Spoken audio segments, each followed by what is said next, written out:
तो मेरे गुण के हिसाब से देते, चोर को मेरा घर बना दिया, जुआ खेलने वाले को घर बना दिया, मदरा पान करने वाले को घर बना दिया, पर स्त्री गमन करने वाले को मेरा घर बना दिया। जब मेरा एक गुण अच्छा है तो कम से कम एक स्थान तो बढ़िया दे दीजिए। बोलिए क्या चाहते हैं? कल्यो बोला महाराज चोरी करने वाले के तो घर में मैं रह लूंगा, चाहे वो स्वर्ण की चोरी करे या द्रव्य की चोरी करे, पर लेकिन जो धातु स्वर्ण है उस स्वर्ण में मेरा स्थान दे दीजिए, क्योंकि मेरा एक गुण तो बड़ा अच्छा है। जो गुण द्वापर त्रेता शत्रु में नहीं है वो गुण तो मेरे अंदर है। जो समाधि लगाने से, तप करने से, योग करने से जो लाभ नहीं मिलता जीव को, वो केवल जिज्ञा से केशव का कीर्तन करने से, भगवान का नाम गुणानुवाद करने से मुक्त हो जाएगा। इस गुण के लिए मुझे एक अच्छा उपहार नहीं मिलेगा। बोलिए क्या चाहते हो कि स्वर्ण में स्थान और दे दीजिए। परीक्षित ने कह दिया तथास्तु। पुनश्च याच्यमाना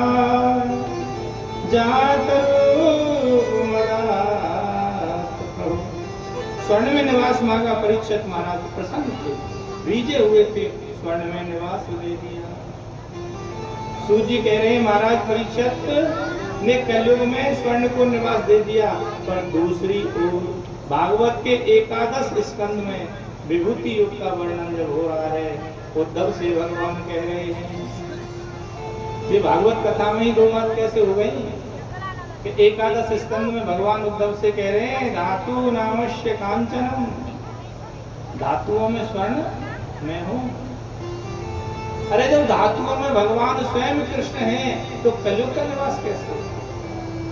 और एक तरफ प्रथम स्कंद में कह रहे हैं कि स्वर्ण में स्थान कलयुग का दे दिया, तो वो स्वर्ण कौन सा है जिसमें कृष्ण रहते हैं? कृष्ण कह रहे हैं मैं स्वर्ण का स्वरूप हूं, और ये कौन सा स्वर्ण है जिसमें कलयुग का निवास है? अब सौनक जी बोले महाराज सूर्य जी महाराज इसे तो सहज तरीका से बताइए, कलिकाल के प्राणियों में ये वेद सूत्र की व्याख्या समझ में नहीं आती। धातुओं में स्वर्ण मेरा स्वरूप है, उसमें मेरा निवास है।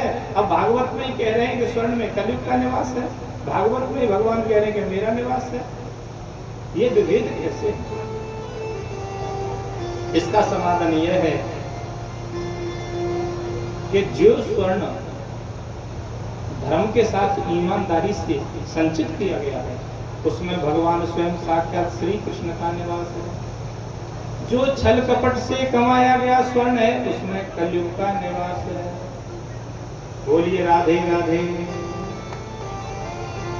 जड़ चेतन गुण दोषमय विश्व कीन करता।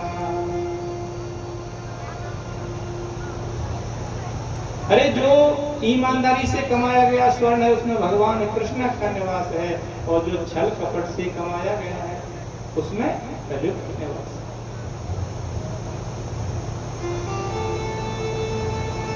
तभी तो साधक लोगों को जब कोई वस्तु या कोई द्रव्य या कोई वस्त्र दान जो भी मिलता है गोविंद के अर्पण करते हैं। अब साधक को क्या पता है कि ये सांसारिक जीव मुझे दान कर रहा है, ये कैसे लाया है? जो गोविंद के चरणों में दान करते हैं। अरे अच्छे साधक की पहचान तो ये है कि जब कोई आभूषण बनाते हैं, आभूषण को भी गोविंद को पहनाते हैं, गोविंद को पहनाने के बाद वो प्रसादी हो जाता है, और प्रसाद भगवान का स्वरूप हो जाता है। तो सूत जी महाराज कह रहे हैं मेहनत से ईमानदारी से कमाए हुए धन को भी पहले अपने गोविंद के अर्पण करो। गोविंद के अर्पण करने के बाद जो प्रसादी रूप बने उसे अपने जीवन के उपभोग में लाओ। अब सौनक जी कह रहे हैं महाराज कुछ लोग तो कलयुग के ऐसे चालाक होंगे, बेईमानी से धन हड़प के गोविंद के चरणों में रखें, उसे प्रसादी बना लेंगे। सूत जी महाराज ने कह दिया ईमानदारी भाव के भूखे हैं भगवान, अरे पदार्थ के भूखे नहीं है। विदुर जी के पास ईमानदारी के केले के छिलके थे, और दुर्योधन में बेईमानी के 56 रोग थे, तो भगवान ने उसे ग्रहण नहीं किया, भगवान के सामने परोसा तो दुर्योधन ने भी था। और विदुर जी के यहाँ बिना बुलाए आज काका के यहाँ निमंत्रण है, पहुंच गए गोविंद। और विदुरानी तो भगवान कृष्ण को देखकर हतप्रत हो गई, पट्टा भी उल्टा बिछा दिया, केले के छिलके, गुटली फेंकती गई, मिगी फेंकती गई, छिलके खिलाती गई, और बड़े प्रेम से खा रहे हैं। और संसार का यही स्वरूप है कि भगवान प्रेम के भूखे हैं, संसार पदार्थ का भूखा है। और संसार के जीवों का उद्देश्य मन ये हो गया है कि भगवान को पदार्थ खिलाते हैं, संसार से प्रेम करते हैं, जबकि भगवान से प्रेम करना चाहिए और संसार से पदार्थ का रिश्ता है। भगवान पदार्थ के भूखे होते तो दुर्योधन के यहाँ 56 प्रकार के पदार्थ थे। दुर्योधन के धन यहाँ भाव था, भाव के भूखे हैं। ईमानदारी से कमाए हुए, ईमानदारी से अनुग्रहित केले के छिलका प्रसाद भगवान पाते हैं, और बेईमानी का धन 56 प्रकार का हो उसे भी नहीं पाते हैं। एक दिन महाराज परीक्षित स्वर्ण मंडित मुकुट धारण करके शिकार खेलने के लिए निकल पड़े। खेलते खेलते शाम हो गई, भूख प्यास से तृप्त हो गए, दिग्भ्रमित हो गए, और भूख प्यास से ढूंढते हुए एक ऋषि की कुटिया के सामने पहुंचे। देखा एक ऋषि समाधि में बैठे हैं, और महाराज पहुंचे हैं, परीक्षित हैं, अखंड भूमंडल के राजा हैं, और स्वर्ण मंडित मुकुट है सिर पर।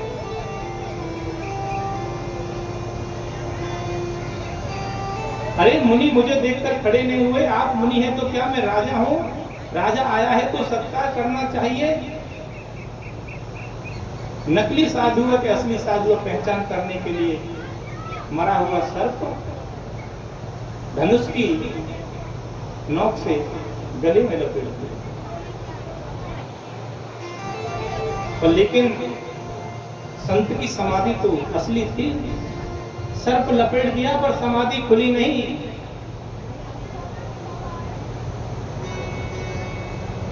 उस ऋषि के पुत्र अपने मित्रों के साथ कौश की नदी में स्नान कर रहे थे। एक मित्र ने आके कह दिया, महाराज ने तुम्हारे पिता के गले में सांप डाल दिया है, तक्षक सर्प लपेट दिया है। ऋषि पुत्र को क्रोध आ गया, कौश की नदी का जल मंत्रित करके सांप दे दिया कि जिस राजा ने मेरे पिता के गले में सांप लटकाया है वह 7 दिन के अंदर मर जाएगा।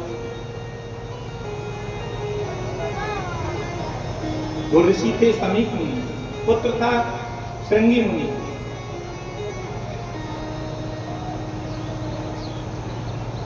जब समीप मुनि को यह पता चला मेरे पुत्र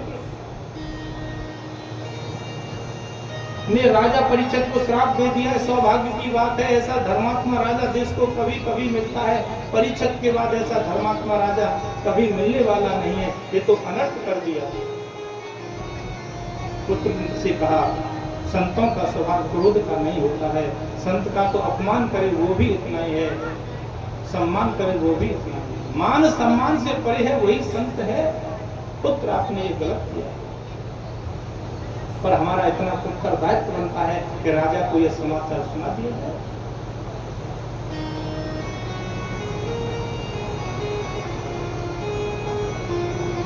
अपने शिष्य को भेज दिया। शिष्य ने जाके महाराज से कहा, महाराज आपको श्राप दिया है कि आप 7 दिन में मर जाएंगे, तक्षक सर्प तुम्हें 7वें दिन काटेगा, आपका प्राणांत हो जाएगा। अब महाराज परीक्षित मरने के भय से इंद्रप्रस्थ का राज, भूमंडल का राज त्याग कर सुखताल गंगा किनारे पहुंचे। अब ऋषियों को पता चला कि महाराज को 7 दिन में मरने का श्राप लग गया है। सभी ऋषि मुनि इकट्ठे हो गए। महाराज बड़े धर्मात्मा हैं, सभी से महाराज परीक्षित एक ही प्रश्न करते हैं, म्रियमानस्य किं कर्तव्यम्? मरने वाले का कर्तव्य क्या है? मरने वाले का कर्तव्य क्या है? मरने वाले को करना क्या चाहिए? महाराज परीक्षित एक ही प्रश्न करते हैं। वशिष्ठ मुनि आए, भृगु मुनि आए, जो भी मुनि आते हैं सबसे एक ही प्रश्न, महाराज मैं मरने वाले का हूँ और 7 दिन में मरने वाला हूँ, मरने वाले को करना क्या चाहिए? हर मरणाधन प्राणी का क्या कर्तव्य है वह कृपा करके बताइए। जीवन में क्या श्रवणीय है, क्या स्मरणीय है, क्या सुनना चाहिए, किसका स्मरण करना चाहिए? परीक्षित महाराज यही प्रश्न करते थे। तभी सुखदेव जी महाराज 16 वर्ष की अवस्था में श्याम वर्ण है और प्रकट हो जाते हैं। बोलिए सुखदेव महाराज की। जैसे ही सुखदेव जी महाराज प्रकट होते हैं, हजारों 10,000 वर्ष की उम्र के ऋषि खड़े होकर सत्कार करते हैं, प्रणाम करते हैं। परीक्षित महाराज ने समझा बच्चा 16 वर्ष का है और प्रभावशाली है,